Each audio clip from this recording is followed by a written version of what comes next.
बोल गंगा मैया की जय. काशी विश्वनाथ की अन्नपूर्णा माता की जय. या ठिकाणी आम्ही सर्वजण यात्रेकरू महाराष्ट्रामधून विश्वनाथाची यात्रा करण्याकरता या ठिकाणी माता गंगेमध्ये नावेमध्ये बसून सर्वजण या ठिकाणी सफर करत आहोत.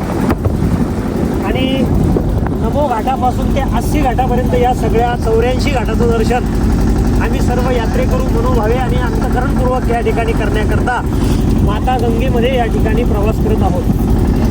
हा प्रवास ही जी गंगा माता आहेत सगळ्यांचे पाप हरण्याचं सामर्थ्य या गंगा मातेमध्ये आहेत. म्हणून गंगा पापम शशीतापम या पद्धतीनं शास्त्र आम्हाला सांगतात की गंगेमध्ये स्नान केल्याच्या नंतर अनंत जन्माचे पाप आमचे धुवून जात असतात. आणि ते पाप धुण्याकरता आम्ही महाराष्ट्रापासून या वाराणसी नगरीपर्यंत विश्वनाथाच्या काशीपर्यंत या ठिकाणी आलेलो आहोत. आमचं परम भाग्य मागच्या जन्मामध्ये कदाचित आमच्याकडून पुण्य घडलं असेल. आम्हाला इथपर्यंत येण्याचं भाग्य प्राप्त झालं ही आमच्या जीवनातली अतिशय मोलाची आणि महत्त्वाची गोष्ट आहे. त्यानंतर स्वर्गात आमचे जेवढे पितर असतील ते जर त्या ठिकाणी असंतुष्ट असतील तर त्यांची संतुष्टी करण्याकरता आणि पितर शांतीकरता रायघाटावरती जाऊ सर्वजण पितराच्या शांतीकरता पिंडदान करणार आहोत.